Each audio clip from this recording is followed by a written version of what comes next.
Faransi jamana ɲɛmɔgɔ a sera Ameriki faamuyaso la ka lajɛrɛ dɔ kɛ min ni a laɲini tun ye ka dansigi Ukraine kɛlɛ o la. Ameriki jamana ɲɛmɔgɔ Donald Trump ale y'i sinsin k'a fɔ ko ale sago kɔni bɛnkan ka sɔrɔ yasa kɛlɛ bɛ se ka ban ni kɛlɛ yɛrɛ bɛ a san 3nan na. Trump a ye laseli kɛ ko o b'a yira k'a fɔ ko bɛnkan dɔ kan ka kɛ ni Ukraine ye u ka dugu jukɔrɔ nafolo olu kosɔn bɛnkan ni bolonɔbila kan ka k'a la dɔgɔkun wɛrɛ Ukraine jamana ɲɛmɔgɔ fɛ a ka kuma la. Yɛrɛminɛba de bɛ nin fan fila bɛɛ la o kosɔn a ka kan an ka na yan sisan nka ne hakili la k'a fɔ ko nin bɛɛ bɛ Rusi jamana ka nafa la ka bɛnkan sɔrɔ ani ka to Rusi jamana marali o koɲaw kan ni ɲɛda kura ye o de kan ka kɛ nka ne hakili la u bɛ fɛ ka bɛnkan kɛ n bɛ se ka fili nka ne kɔni hakili la u bɛ fɛ ka bɛnkan kɛ. Faransi jamana ɲɛmɔgɔ Emmanuel Macron ale ka kuma kɔni piripirila tigɛra kosɛbɛ a ye Donald Trump u ka kuma dɔ yɔrɔ dɔw ladilan u ka ɲɔgɔn ye senfɛ bureau oval kɔnɔna la a kɛlen k'a fɔ ko farajɛla k'u bɛ Ukraine kɔkɔrɔma don ni dɛmɛ dɔ ye. Ne ka kuma koloma yɔrɔ min ye o ye an kan ka se ka fɛn dɔ de sɔrɔ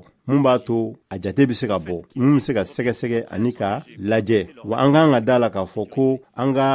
kan ka garantiw surumani dɔw sɔrɔ wa anw labɛnnen don kan an da don o kuma de la. Emmanuel Macron a ye weleweleda kɛ Ameriki jamana ye ko a ka i sɔgɛrɛ farajɛ jamanaw la ni a ma ye ko kɛlɛ bɛ ban Ukraine. Hali n'a sɔrɔ hakililaw tɛ ɲɔgɔn ye fan bɛɛ ko yɛrɛ tagabolo la Faransi jamana ɲɛmɔgɔ a ye laseli kɛ ko ale dalen don a la k'a fɔ ko sira bɛna sɔrɔ ni Donald Trump ye yasa ka dansigi ni kɛlɛ la Ukraine.